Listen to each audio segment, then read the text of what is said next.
Hello, everybody, and welcome back to another episode of Live with Roger Hanson. Today is my topic on history, and I am finishing up, or I'm going to try to finish up on the Canaanites, particularly getting through Baal, and then I want to discuss the land of Canaan.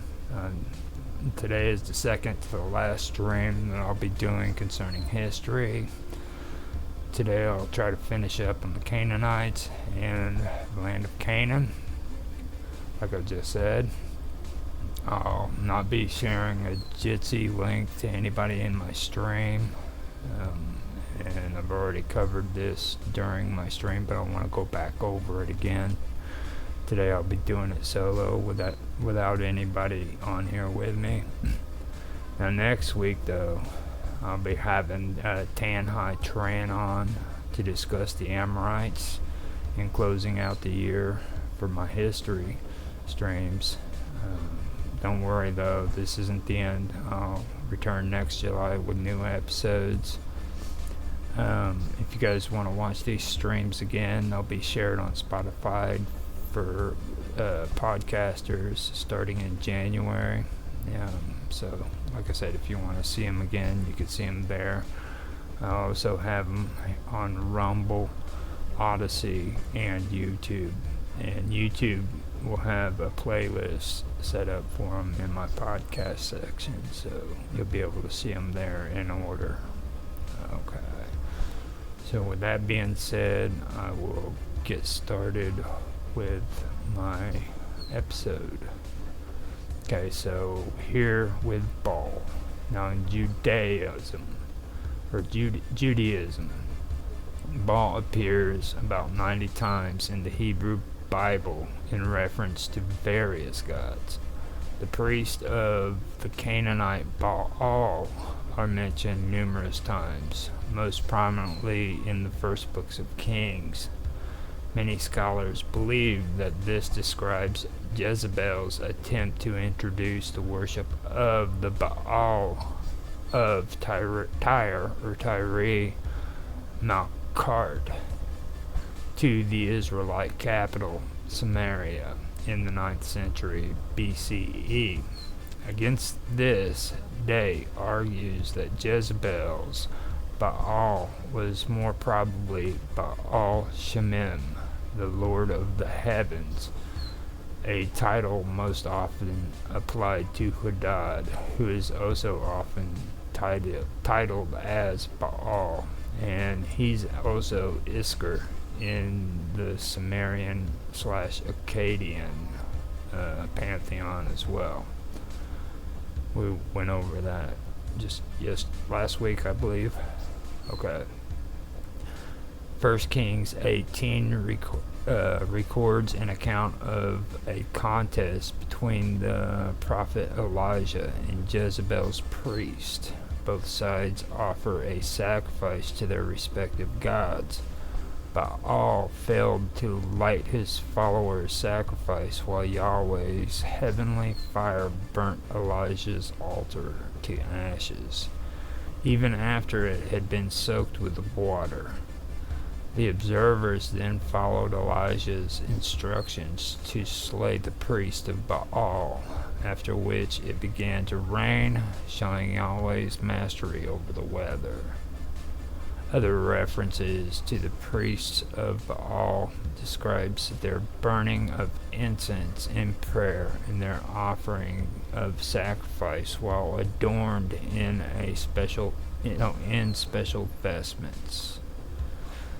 Now Yahweh, the title Baal was a synonym in some contexts of the Hebrew Adon, Lord, and Adonai, my Lord, still used as aliases of the Lord of Israel, Yahweh. According to some scholars, the early Hebrews did use the name Baal, Lord, and Baali, my Lord, in reference to the Lord of Israel, just as Baal, Father, North, designated the lord of Ugarit, just as Baal farther north designated the lord of Ugarit or Lebanon. This occurred both directly and as the divine element of some Hebrew theophoric names. However, according to others, it is not certain that the name Baal was definitely applied to Yahweh in early Israelite history. The component Baal in proper names is mostly applied to worshippers of Baal or descendants of the worshippers of Baal.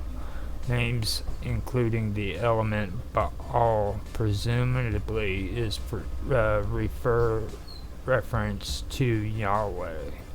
Include the judge Gideon, also known as Jerubbaal, the Lord strives. Saul's son Eshbaal, the Lord is great, and David's son Bealiah, the Lord knows. The name Bealiah, the Lord of Yahweh, is Baal. Combine the two. However, John Day states that as far as the name Ishbaal, Meribbaal, and Bealiah, that is, Baaliah, are concerned, it is not certain whether they simply allude to the Canaanite god Baal or are tending to equate Yahweh with Baal or having no connection to Baal. It was the program of Jezebel in the 9th century BCE to introduce into Israel's capital city into the Israel capital city of Samaria, her Phoenician worship of Baal, as opposed to the worship of Yahweh that made the name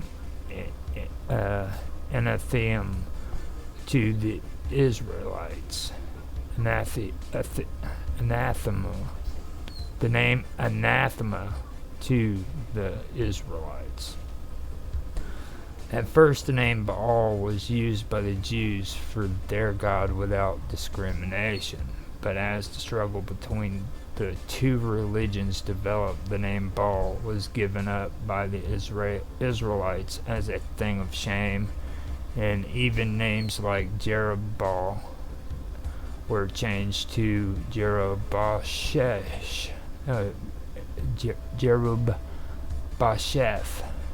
Hebrew Basheth means shame.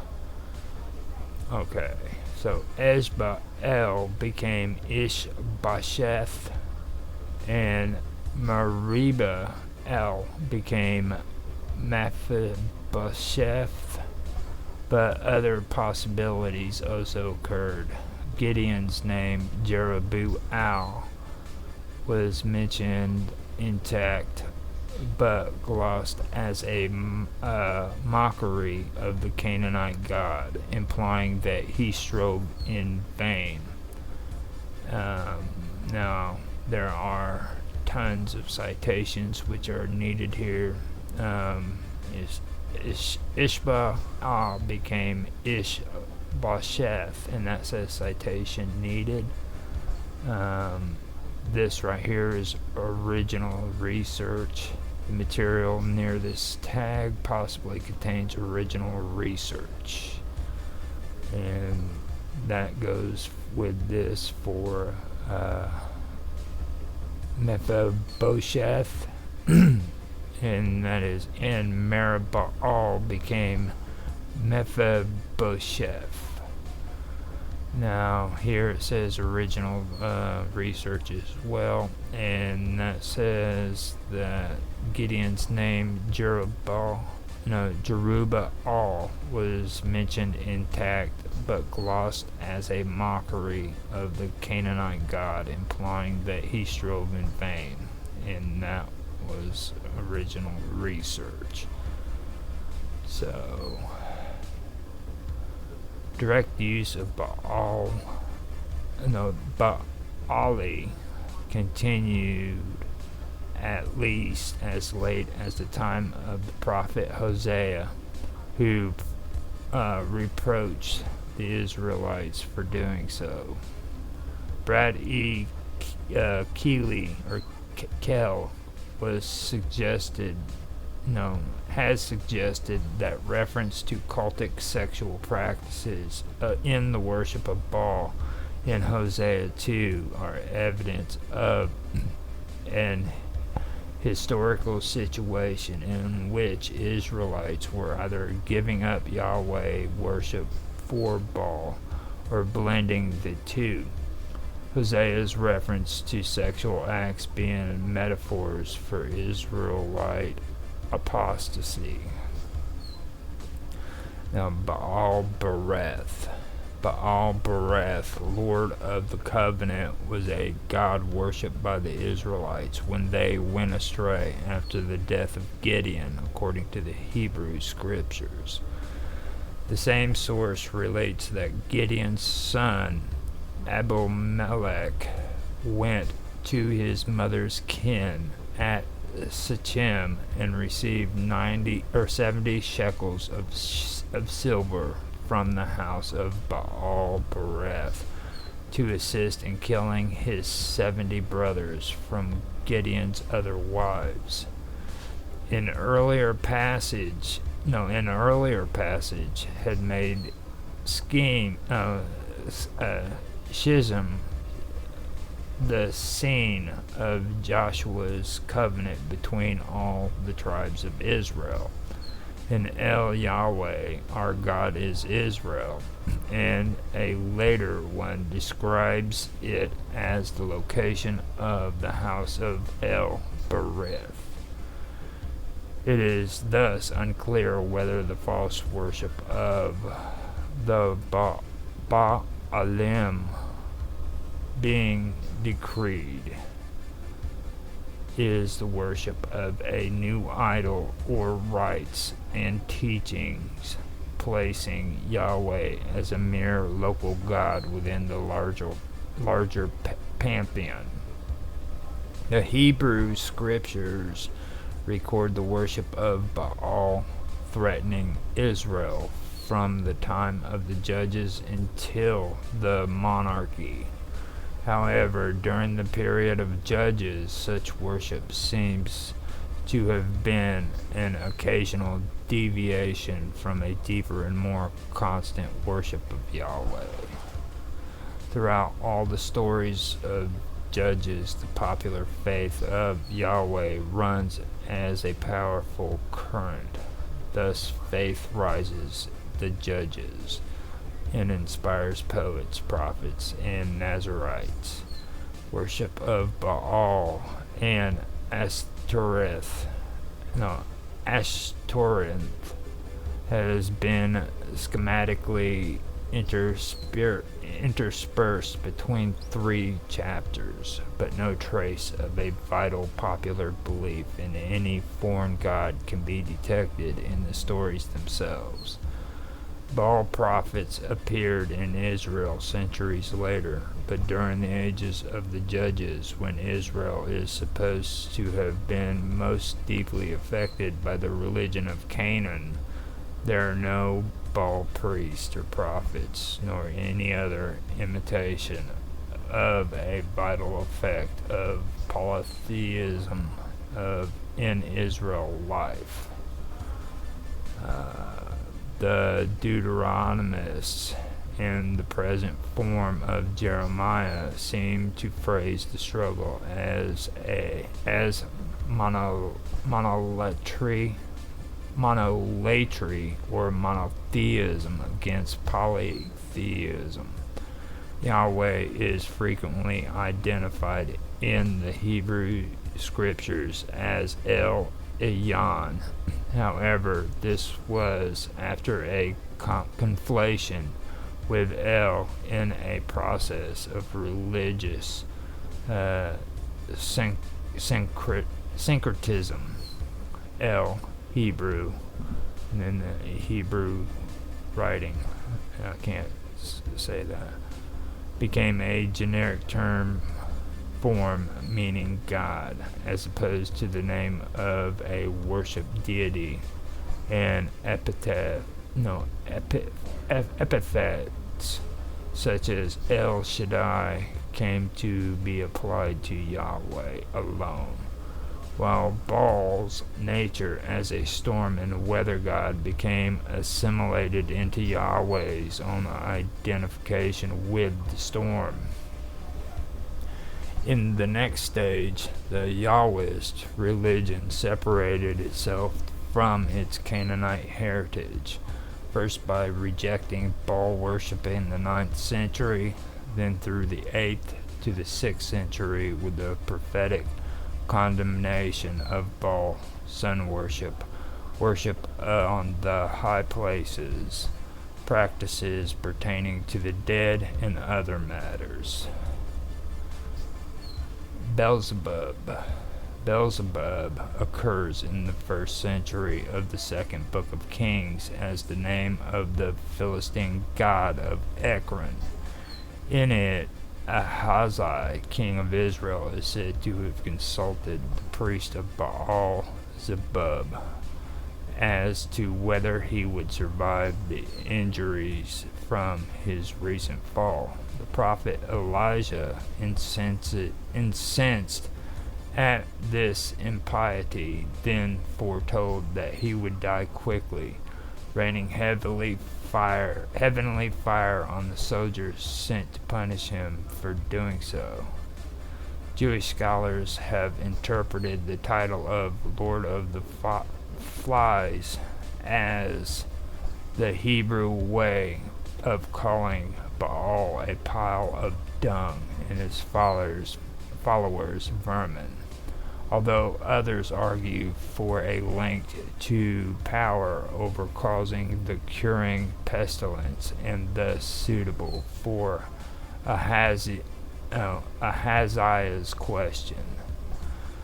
The Septuagint renders the names of Beelzebub and as Baal of flies. Symmachus the Ebionite rendered it as Beelzebub, possibly reflecting its original sense. This has been proposed to have been Baal-zebub, Ugaritic for Prince Baal. Now, classical sources. Outside of Jewish and Christian contexts, the various forms of Baal were indifferently rendered as classic sources of Belus. An example is Josephus, who stated that Jezebel built a temple to the god of the Tyrians, which they called Belus. This describes the Baal of Tyre.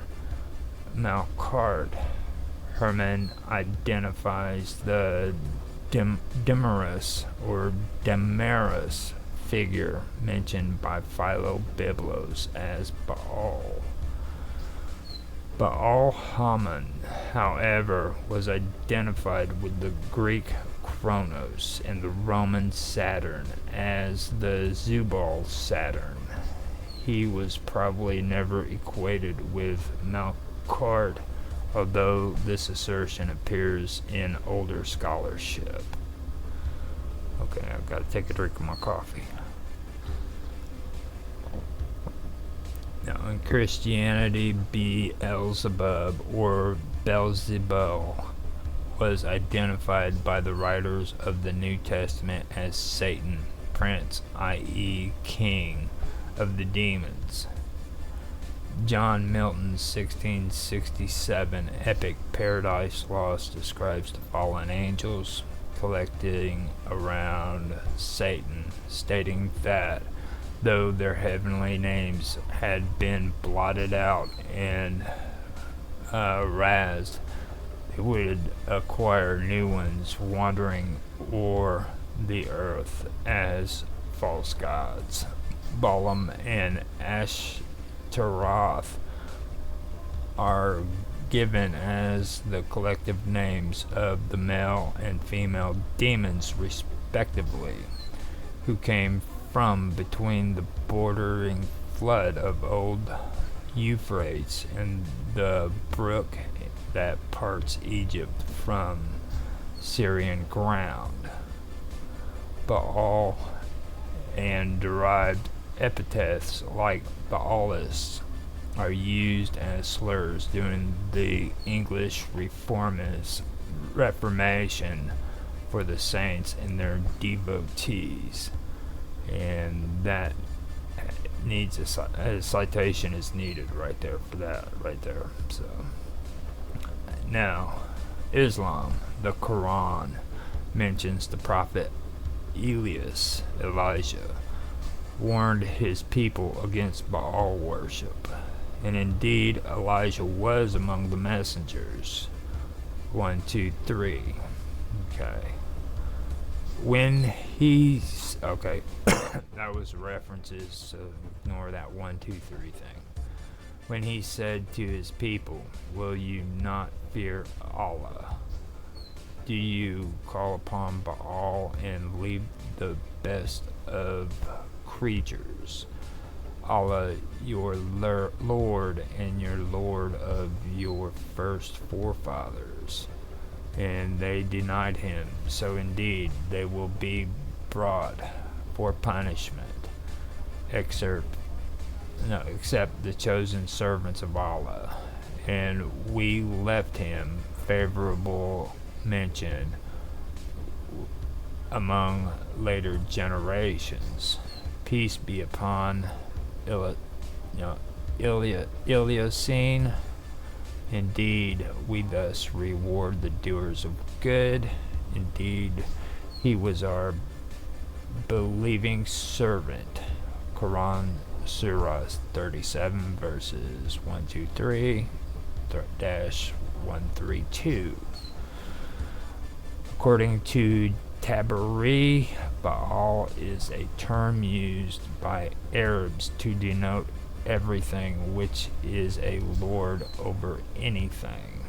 Al-Thalabi offers a more detailed description about Baal. According to it, was an idol of gold, 20 cubits tall, and had 4 faces.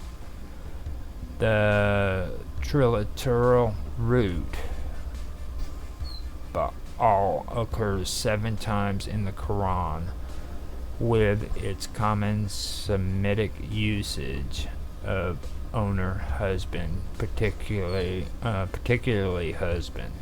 For example, Sarah, wife of Abraham, refers to her husband using the term. So right there is what I've got for Baal. And we will start with the Canaanites. So now the Canaanites. The Canaanites were inhabitants of ancient Canaan, a region that roughly corresponds to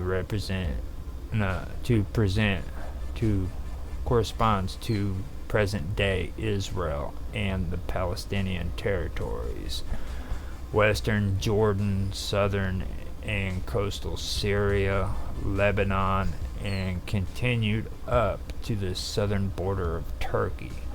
They are believed to have been one of the oldest civilizations in human history. The Levant was inhabited by people who referred to the land as Ka-na-na-um as early as the mid-3rd millennium BCE. The Akkadian word Kana-hu refers to the purple-colored wool dyed from the murex mollusks of the coast, which was a key export in the region. When the ancient Greeks later traded with the Canaanites, this meaning of the word seemed to have predominated as they referred to the Canaanites as Phoenicians, which may derive from the Greek language word phoenix, crimson or purple, and also describes the cloth for which the Greeks traded. The word phoenix was transcribed by the Romans to Poenus. The descendants of the Canaanite settlers in Carthage were likewise referred to the Punics. Thus, while Phoenician and Canaanite referred to the same culture, archaeologists and historians commonly refer to the Bronze Age pre-1200 BCE Levantine people as Canaanites, while their Iron Age descendants, particularly those living on the coast, are referred to as the Phoenicians. More recently, the term Canaanite has been used for the secondary Iron Age states. Has been used for the secondary Iron Age states of the Levantine interior that were not ruled by Aramean people, that is, that were ruled by a separate and closely related ethnic group, which included the Palestines and the Israelite kingdoms of Israel and Judah. According to archaeologists Jonathan and Tubb, Ammonites, Moabites, Israelites, and Phoenicians undoubtedly achieved their own cultural identities, and yet, ethnically, they were all Canaanites, the same people who settled in farming villages in the beginning of the 8th millennium BCE. There is certainty about whether the name Canaan refers to a specific Semitic-speaking ethnic group, wherever they live, the homeland of this ethnic group, a region under the control of this ethnic group, or perhaps any combination of the three. Canaanite civilization was a response to long periods of stable climate interrupted by short periods of climate change. During these periods, Canaanites profited from their intermediary position between the ancient civilizations of the Middle East, ancient Egypt, Mesopotamia, Sumer, Akkad, Assyria, Babylonia, the Hittites, and Minoan Crete, to become city-states of merchant princes along the coast, with small kingdoms specializing in agricultural products in the interior. This polarity between coastal towns and agrarian hinterland was illustrated in Canaanite mythology by the struggle between the storm god, variously called Teshub, Hurrian, or Baal Hadad, Semitic, Amorite, Aramean, and Yah, or Yam, god of the sea and river. Early Canaanite civilization was characterized by small walled market towns surrounded by peasant farmers growing a range of local horticultural products, along with commercial growing of grapes for wine, and pistachios, surrounded by extensive grain cropping, predominantly wheat and barley. Harvest in early summer was a season when transhumance nomadism was practiced. Shepherds stayed with their flocks during the wet season and turning to graze them on the harvested stubble closer to water supplies in the summer. Evidence of this cycle of agriculture is found in the Gezer calendar, and the biblical cycle of the year. Periods of rapid climate change generally saw a collapse of this mixed Mediterranean farming system. Commercial production was replaced with a subsistence agricultural foodstuffs. The transhumance pastoralism became a year-round nomadic pastoral activity, whilst tribal groups wandered in a circular pattern north to the Euphrates or south to the Egyptian delta with their flocks. Occasionally, tribal chieftains would emerge, raiding enemy settlements and rewarding loyal followers from the spoils or by tariffs levied on merchants. Should the cities band together and retaliate, a neighboring state intervene, or should the chieftains suffer a reversal of fortune, allies would fall away, or intertribal feuding would return. It has been suggested that the patriarchal tales of the Bible reflect such social forms. During the periods of collapse of Akkadian Empire in Mesopotamia, in the first intermediate period of Egypt, the Hyksos invasion, and the end of the Middle Bronze Age in Assyria and Babylonia, and the Late Bronze Age collapse, trade through the Canaanite area would dwindle as Egypt, Babylonia, and to a lesser degree Assyria withdrew into their isolation. When the climates stabilize, trade would resume firstly along the coast in the area of the Philistine and Phoenician cities. As markets redeveloped, new trade routes would avoid the heavy traffic of the coast. As markets developed, new trade routes that would avoid the heavy tariffs of the coast would develop from Kadesh Barnea through Hebron, Lachish, Jerusalem, Bethel, Samaria, Shechem, Shiloh, through Galilee to Jezreel, Hazor, and Megiddo.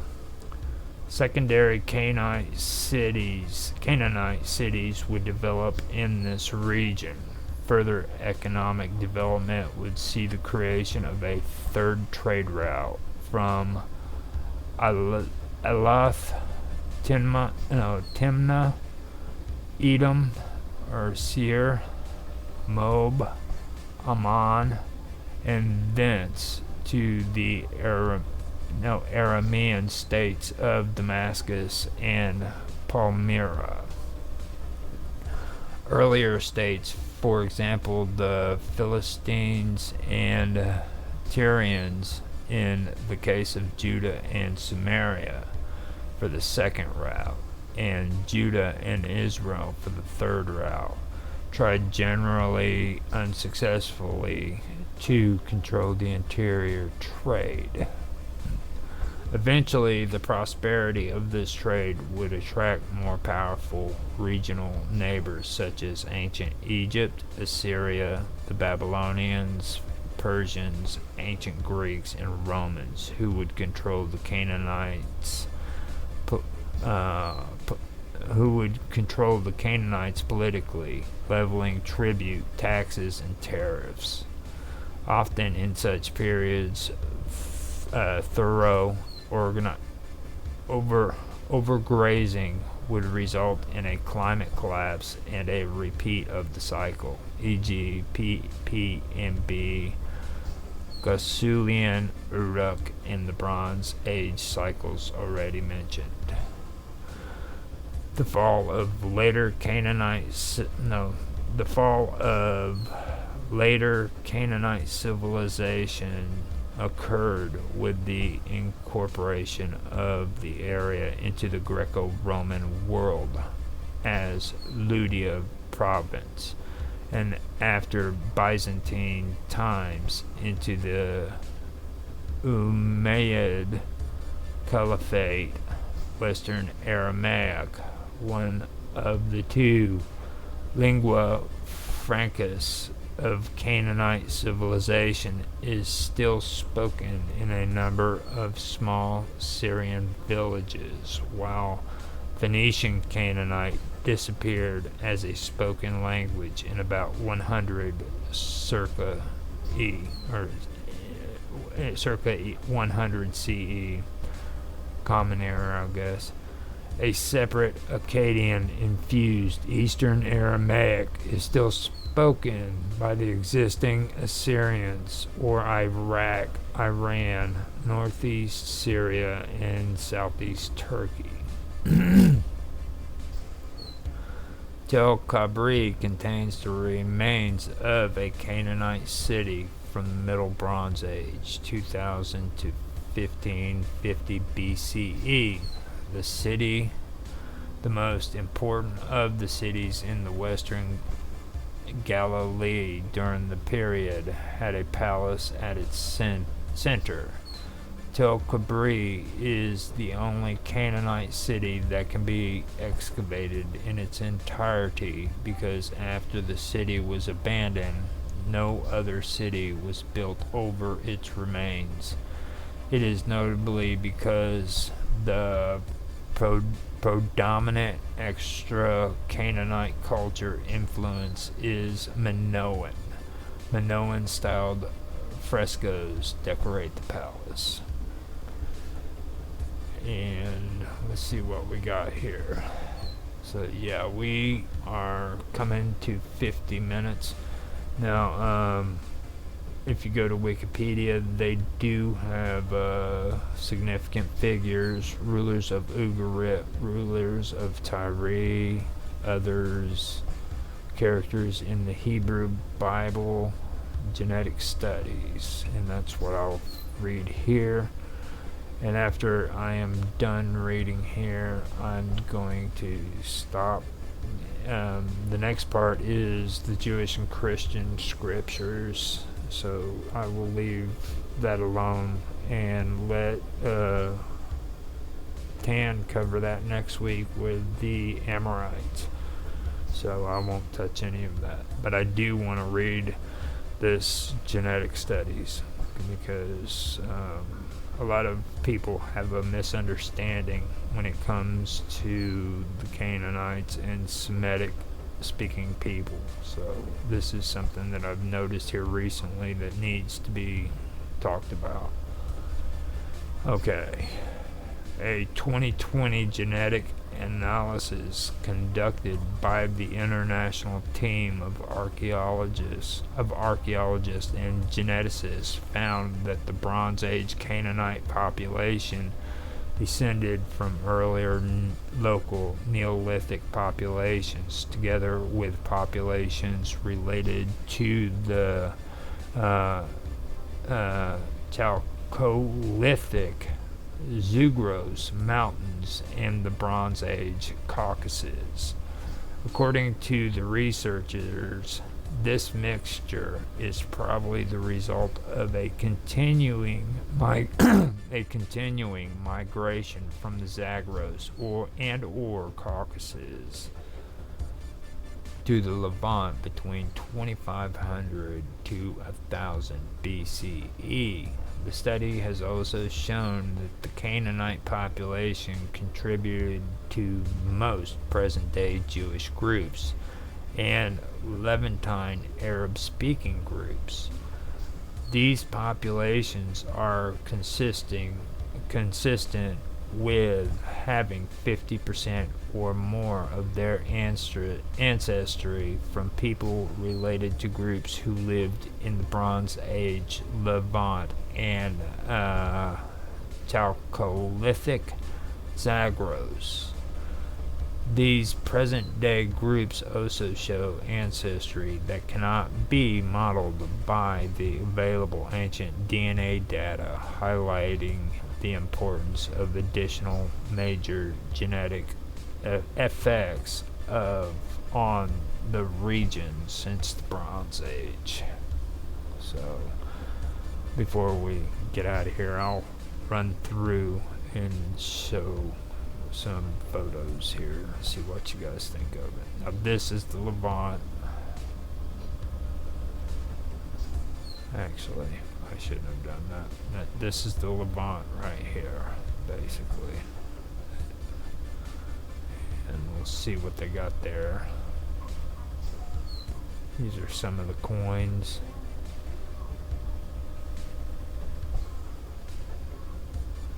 Kingdom of Israel. Palestinian Kingdom of Judah. No, these are the Palestinian state. This is the Kingdom of Judah, Kingdom of Moab, Kingdom of Ammon, Kingdom of Aram, Damascus, and then the Kingdom of Edom. There we go. That's pretty good. Here we go up here.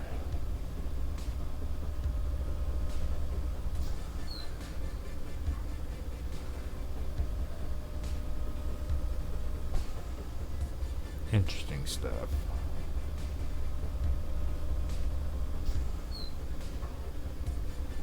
I'm sure that wasn't all in what I was reading. Really? Yeah. Guess it was.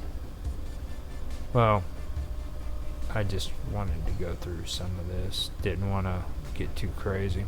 This is a pretty huge article, so if you guys want to check it out, feel free to do so. It's pretty good. So with that, I am going to end this. I hope that you guys did enjoy the stream. If you want to make comments in the comment section for the streams and the uploads. And on mine's, I'm on my profile, which is Roger Hanson, and I also have a live with Roger Hanson chat room in mine's chat. If you guys want to check that out, you can check that out. If you want to find me, you can just go into the general chat room and tag me under Roger Hanson, and you'll find me. I'm willing to talk to anybody. But like I said, this has a lot of controversy in it, so all I ask is if you want to talk about it, just be civil, that's all I ask. And again, I apologize for what happened last week. That's not going to happen anymore. I should have known better. So with that, I am going to end this, and I will see you guys next week.